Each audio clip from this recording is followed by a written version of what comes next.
আমরা সবাই সপ্তাহে একদিন হলেও নিরামিষ খাই, কিন্তু সেই নিরামিষের দিনগুলো আমরা বুঝে পাই না যে কি রান্না করব। তাই সেই দিনগুলোর কথা মাথায় রেখে আজকে আমি নিয়ে চলে এসেছি নিরামিষ সোয়াবিনের এই রেসিপিটা। So hey guys, welcome back to Rinku's kitchen. চলে এসেছি আরো একটা নতুন রেসিপি নিয়ে। তো চলো আর বেশি কথা না বলে রেসিপিটা স্টার্ট করা যাক। রেসিপিটা স্টার্ট করার আগেই তোমাদের বলে দিই, সোয়াবিনটা কিন্তু নুন দিয়ে ভালো করে সেদ্ধ করে নিতে হবে, যেটা আমি তোমাদের দেখিয়ে আর টাইম ওয়েস্ট করলাম না। সোয়াবিন থেকে জলটা ঝরিয়ে নেওয়ার পর আমি এর মধ্যে হলুদ আর লঙ্কার গুঁড়ো দিয়ে ভালো করে সোয়াবিনগুলো ভেজে নেব।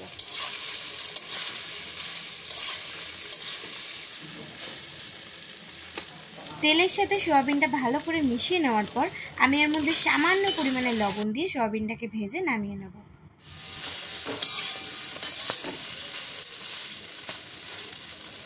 আচ্ছা, তোমরা কিন্তু অবশ্যই সোয়াবিনটা ভাজার সময় গ্যাসের ফ্লেমটা একদম মিডিয়াম রাখবে, নইলে কী হবে সোয়াবিনগুলো পুড়ে যেতে পারে। এবার আমি ওই কড়াইতে দিয়ে দিচ্ছি সর্ষের তেল। তেলটা একটু গরম হয়ে আসলে আমি আলুগুলোকে ভালো করে ভেজে তুলে নিয়েছি। আমি কিন্তু এখানে নুন ব্যবহার করিনি। এখানে আমি আর আলাদা করে আলু ভাজার ভিডিওটা দেখিয়ে তোমাদের আর টাইম ওয়েস্ট করলাম না। এবার আমি ওই তেলের মধ্যেই ফোড়নে দিচ্ছি তেজপাতা, গোটা জিরে। একটু ভালো করে নেড়ে নেবো যাতে ফ্লেভারটা চলে আসে। তারপর এর মধ্যে দিয়ে দিচ্ছি আদা ও কাঁচা লঙ্কা বাটা, দিয়ে কিছুক্ষণের জন্য একটু কষিয়ে নেবো। বেশিক্ষণ কষালে কিন্তু আদাটা এখানে তেতো হয়ে যেতে পারে। তারপর এর মধ্যে দিয়ে দিচ্ছি টমেটো পেস্ট। টমেটোর কাঁচা গন্ধটা চলে যাওয়ার পর আমি এর মধ্যে একে একে মশলাগুলো দিয়ে দিচ্ছি। প্রথমেই দিচ্ছি হলুদ গুঁড়ো, কাশ্মীরি লঙ্কার গুঁড়ো, জিরের গুঁড়ো, ধনে গুঁড়ো আর সামান্য পরিমাণে নুন। এই সব কিছুকে ভালো করে একটু মিশিয়ে নেব। কিছুক্ষণ কষানোর পর যখন মশলাটা এরকম একটু শুকিয়ে আসবে, ঠিক এই স্টেপে আমি দিয়ে দেব ফেটিয়ে রাখা টক দই। টক দইটা দেওয়ার সময় তোমরা কিন্তু অবশ্যই গ্যাসের ফ্লেমটা লো রাখবে, নইলে কিন্তু টক দইটা কেটে যেতে পারে। টক দইটা দিয়ে কিছুক্ষণ কষানোর পর যখন মশলা থেকে একটু তেল ছাড়বে, ঠিক ওই স্টেপে আমি দিয়ে দেবো কাজু, কিশমিশ আর পোস্ত বাটা। সব মশলাগুলোকে ভালো করে মিশিয়ে নেওয়ার পর আমি এর মধ্যে দিয়ে দেবো আগের থেকে ভেজে রাখা আলু। আলুটা দিয়ে ভালো করে একটু কষিয়ে নেব।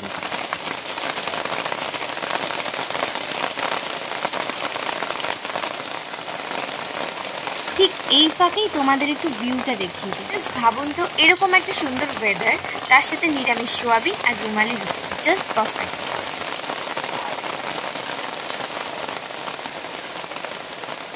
মশলার থেকে যখন এরকম তেল ছেড়ে দেবে, ঠিক এই স্টেপে আমি দিয়ে দিচ্ছি আগের থেকে ভেজে রাখা সোয়াবিন। দিয়ে সব কিছুর সাথে ভালো করে একটু মিশিয়ে নেব।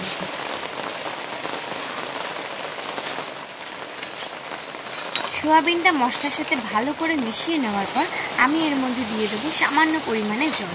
তোমরা চাইলে এখানে উষ্ণ গরম জলও ব্যবহার করতে পারো, তাহলে মশলাটা আরও তাড়াতাড়ি কুক হয়ে যাবে। জলটা দেওয়ার পর সোয়াবিনটা কিছুক্ষণের জন্য ঢাকা দিয়ে একটু ফুটিয়ে নেব। 5 থেকে 6 মিনিট সোয়াবিনটা ভালো করে ফুটিয়ে নেওয়ার পর ঢাকনা খুলে আমি এর মধ্যে দিয়ে দিলাম সামান্য পরিমাণে চিনি, গরম মশলা আর সবশেষে এর মধ্যে দিয়ে দিচ্ছি ঘি। দিয়ে সবকিছুকে ভালো করে একটু মিশিয়ে আবারও কিছুক্ষণের জন্য ঢাকা দিয়ে রেখে দেবো, যাতে এই গরম মশলার ঘিয়ের ফ্লেভারটা ভালো করে চলে আসে। ঢাকনা খুলেই তোমাদের দেখিয়ে দিই, নিরামিষ সোয়াবিন কিন্তু একদম রেডি। আশা করি এই রেসিপিটার পুরো প্রসেসটা বুঝে তোমাদের কোনো রকম কোনো অসুবিধা হয়নি। আর যদি কোথাও অসুবিধা হয়েও থাকে তো তোমরা প্লিজ আমাকে কমেন্টে জানাও। আমি তোমাদের রিকোয়েস্ট করব একবার হলেও আমার দেখানো প্রত্যেকটা স্টেপ ফলো করে এই রেসিপিটা বাড়িতে বানানোর জন্য। ভিডিওটা ভালো লাগলে অবশ্যই লাইক আর সাবস্ক্রাইব করো। Thanks for watching.